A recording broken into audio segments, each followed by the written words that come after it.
MDH kitchen king મસાલા રસોડામાં હોય તો આપણે કંઈ પણ બનાવી શકીએ છીએ. રીંગણાનો ઓળો, બટેટા ફુલાવર, ભીંડી મસાલા અને બીજું ઘણું બધું.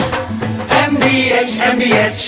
અને હવે સમાચાર અમદાવાદથી જ 31મી ડિસેમ્બર પહેલા દારૂની હેરાફેરીનો પર્દાફાશ કરાયો છે.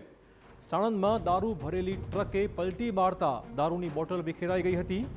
રાજસ્થાનની ટ્રકે મુનિ આશ્રમ પાસે પલટી મારી. ટ્રકમાં અંદાજે 500 જેટલી બોટલ હોવાનું અનુમાન છે. દારૂની બોટલ રસ્તા પર વિખેરાતા લોકો ભેગા થઈ ગયા હતા. રાહદારીઓએ દારૂની લૂંટ મચાવી હોવાના દ્રશ્યો સામે આવ્યા છે. પોલીસે ઘટના સ્થળે પહોંચીને આ કેસમાં તપાસ શરૂ કરી છે. તો દારૂની બોટલ રસ્તા પર વિખેરાતા લોકોએ લૂંટ મચાવી. રાજસ્થાનના પાસિંગનો આ ટ્રક, આ દારૂ કોણે મંગાવ્યો તે દિશામાં પણ પોલીસ તપાસ થઈ રહી છે. ટ્રક પલટી મારી જતા આ દારૂની હેરાફેરી પકડી પડાઈ છે. લગભગ 500 જેટલી બોટલ આ ટ્રકમાં હોવાની શક્યતાઓ છે. 31મી ડિસેમ્બર પહેલા દારૂની હેરાફેરીનો આ પર્દાફાશ સાણંદનો બનાવ છે. ટ્રકે પલટી મારતા દારૂની બોટલ વિખેરાઈ ગઈ હતી. મુનિ આશ્રમ પાસે આ ટ્રકે પલટી મારી. વધુ વાત કરવા જોડાશે અમારા સંવાદદાતા સચિન. સચિન, શું વધુ વિગતો? ચિરાગ, 31મી ડિસેમ્બર આવે છે અને એના પહેલા જ આપણે જોઈએ છે કે જે પ્રકારે દારૂ ભરેલી ટ્રક જે છે એને સીઝ કરવામાં આવી છે અને જે પ્રકારે દારૂબંધીની વાત છે અને એની અંદર આ પ્રકારે દારૂ ઘુસાડવાનું જે ષડયંત્ર છે એનો પર્દાફાશ એક રીતે થયો છે. અને રાજસ્થાન પાસિંગની આ ગાડી છે અને જે સાણંદના મુનિ આશ્રમ પાસે, માફ કરજો, પલટી ગઈ હતી અને ટ્રક પલટી મારતા લોકોના ટોળા એકત્રિત થયા હતા.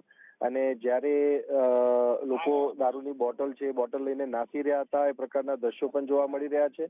અને જે સ્થાનિક પોલીસ છે, સ્થાનિક પોલીસને આ બાબતની જાણ થઈ અને ત્યારબાદ પોલીસ જે છે એ ઘટના સ્થળે પહોંચી છે અને લગભગ 500 જેટલી બોટલો જે હોય એ આમાં જે લઈ જવામાં આવી રહી હોય, એનું ટ્રાફિકિંગ થતું હોય એ પ્રકારની બાબતો અત્યારે સામે આવી રહી છે.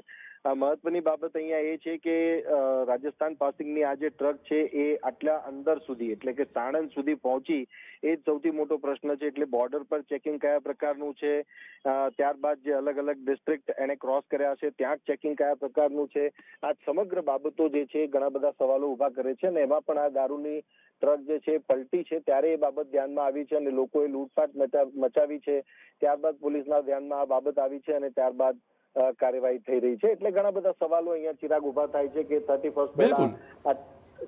ધન્યવાદ સચિન, તમામ જાણકારી બદલ. તો ટ્રક પલટી મારી ગઈ અને માટે આ દારૂની હેરાફેરી પકડી પડાઈ છે. પરંતુ રાજસ્થાન પાસિંગનો આ ટ્રક સાણંદ સુધી પહોંચ્યો કેવી રીતે, આ પણ એક મોટો સવાલ છે.